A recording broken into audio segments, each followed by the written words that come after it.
What's going on, guys? It's XQ420 here. Y'all already know what the deal is. You know how I get down when I come around. I'm back. I'm in the building. Beat is hot. The single is fresh. It's the first time to the channel. Don't hesitate. Hit that subscribe button. You won't regret it. You'll get that daily dose of news and commentary with a twist from your boy. Today's video, I got a little myriad of things to do with the Capitol Hill riots and why I'm thinking that there's something a little nefarious going on underneath the covers. Let's jump into this.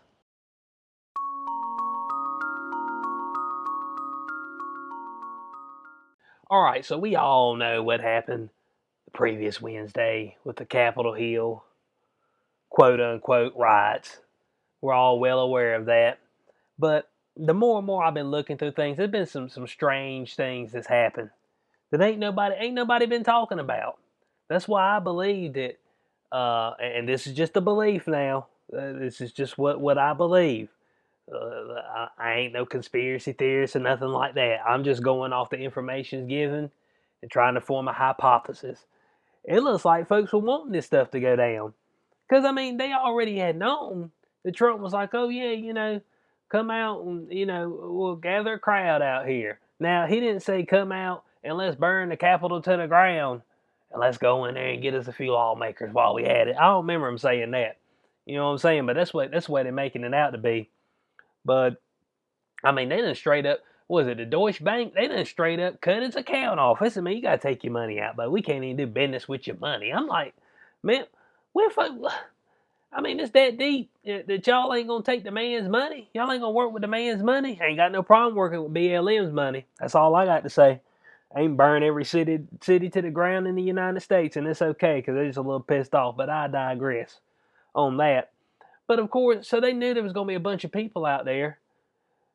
They knew Bowser had already talked about getting the National Guard out there, but yet they weren't out there, okay? So I'm trying to figure out what the deal is. We got right here, Governor Hogan, Pentagon took hours to okay National Guard troops for Capitol riots. Well, hours?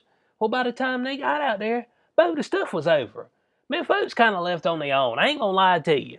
Man, they kind of just rolled out on their own. Like I said, was there a few altercations? Of course there was. But for the most part, it wasn't nothing but a bunch of folk just walking around in there. The whole siege that's supposedly taking place, man, I ain't see it, bud. I ain't see it at all. But I'm trying to figure out, if they know this was going down at the Capitol, you figure they would be gung-ho about it. They'd be ready to send folks out there. And I mean, this is right from Governor Larry Hogan, okay? He says, within minutes of this attack, I called a security team together.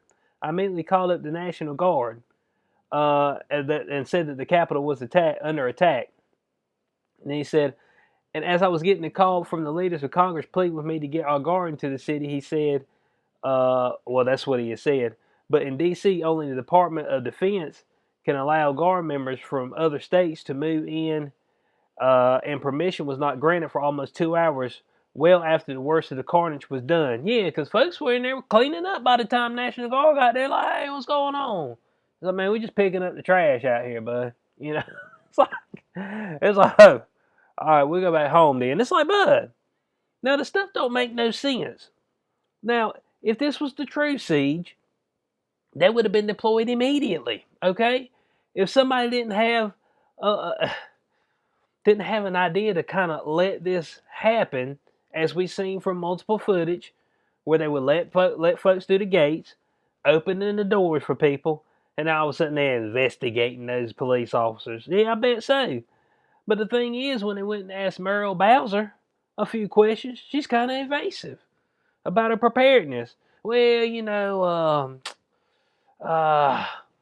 well, we didn't think we needed anybody, and next question. It's always next question with these people. Always next question. All right?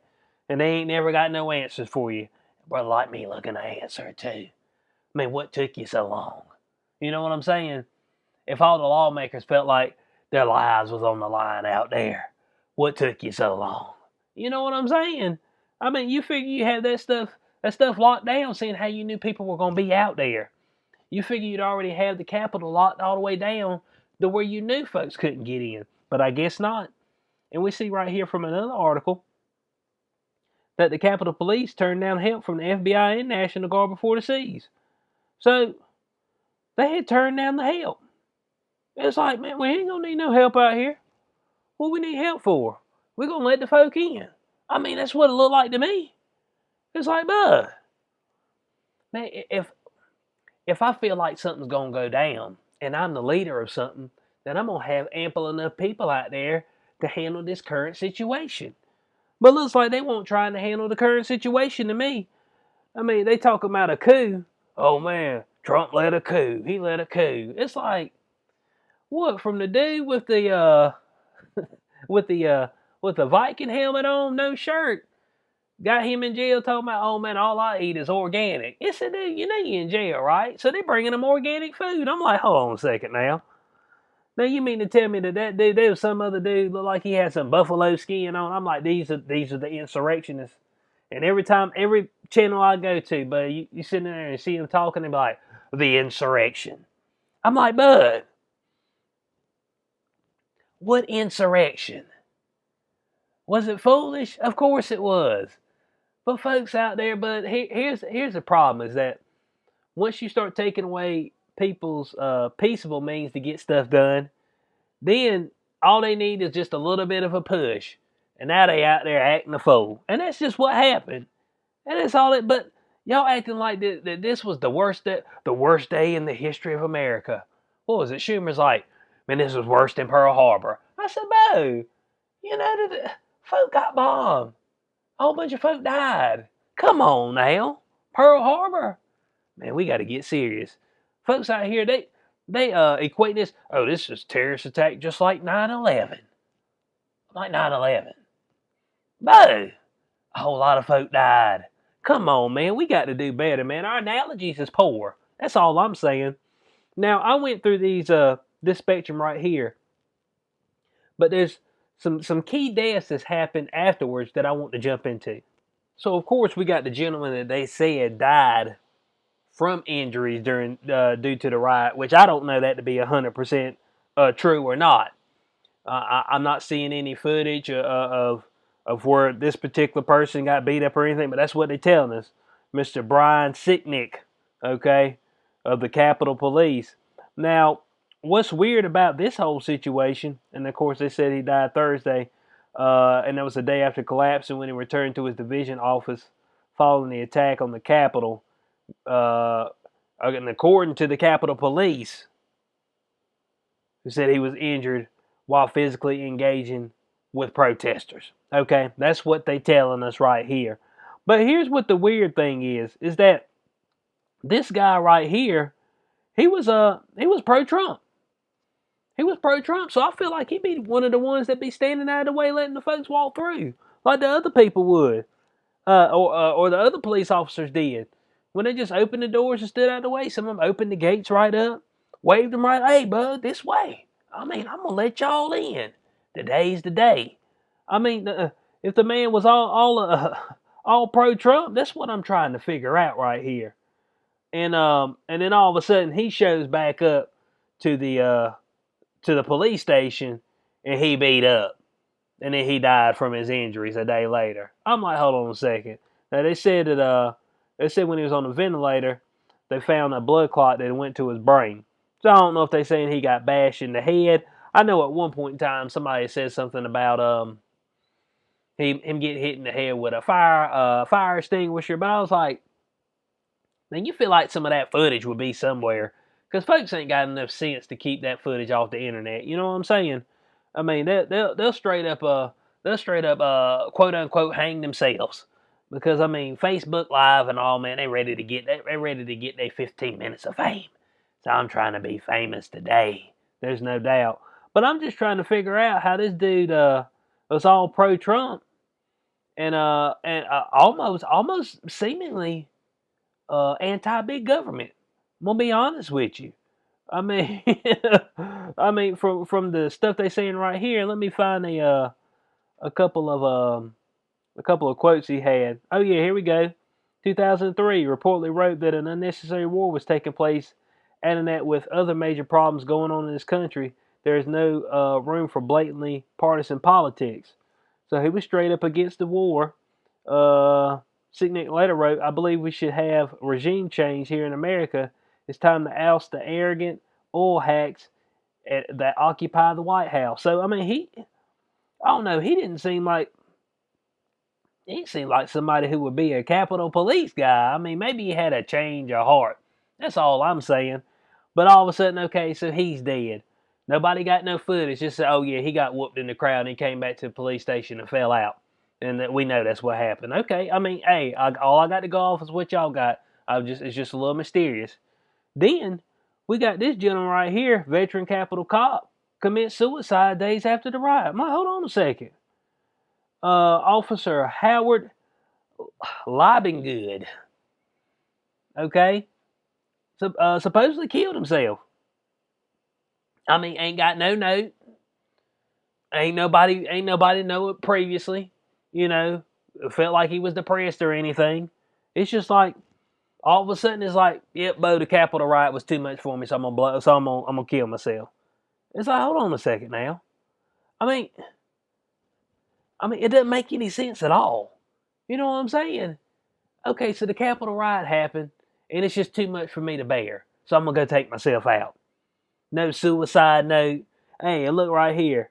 Sources characterized it as an apparent suicide. All right? Right here, it was not immediately clear what drove Liebinggood, whose late father once served as sergeant at arms, presented to the act. So, I mean, ain't nobody got no clue, bud.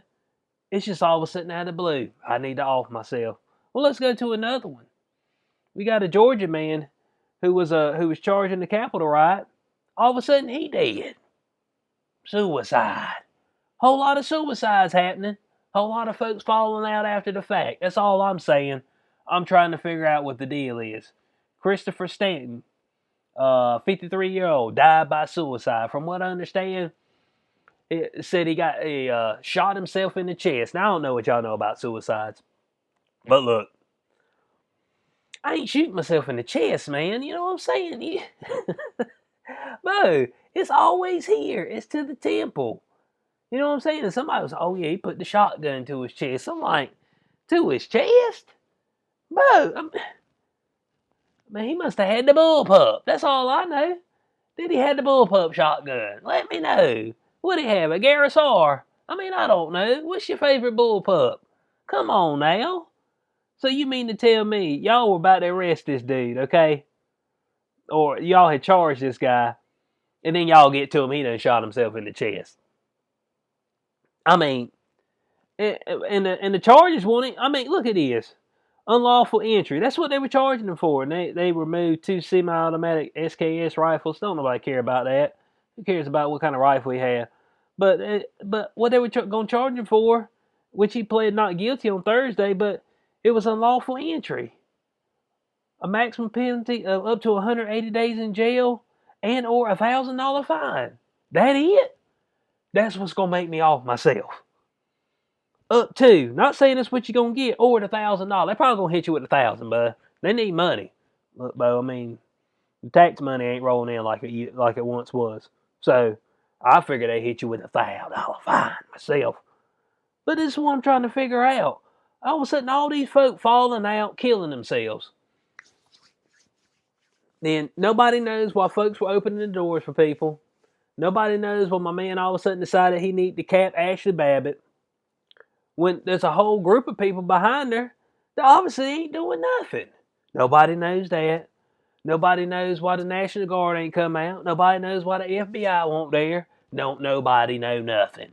And then y'all gonna hit me with, oh, it's the worst day in history when guys like this was sitting on the couch. was sitting on the couch in the Capitol. Look at this cat. But what he gonna do? He be the first one to get whooped. Let's get real, okay? So, I mean, in closing on this, man, the coup was happening, and they ain't lying about that. But it was, for me, for what I think, for my belief, I think it was a coup to make Trump supporters look stupid and to further solidify them kicking Trump off all social media, trying to re-impeach him, and all that good jazz. And then to further divide the nation. Because now, bud, everybody done took this and ran with it. They think it's the worst thing that's ever happened. I'm like, man, well, y'all living about 6 months ago. I mean, just let me know. I mean, go ask them business owners out there in Minneapolis and stuff how much fun they were having. Go ask David Dorn how much fun he had shot in the street because a man wanted a big screen TV. I mean, business owners, all this stuff, everything they worked for burnt to the ground.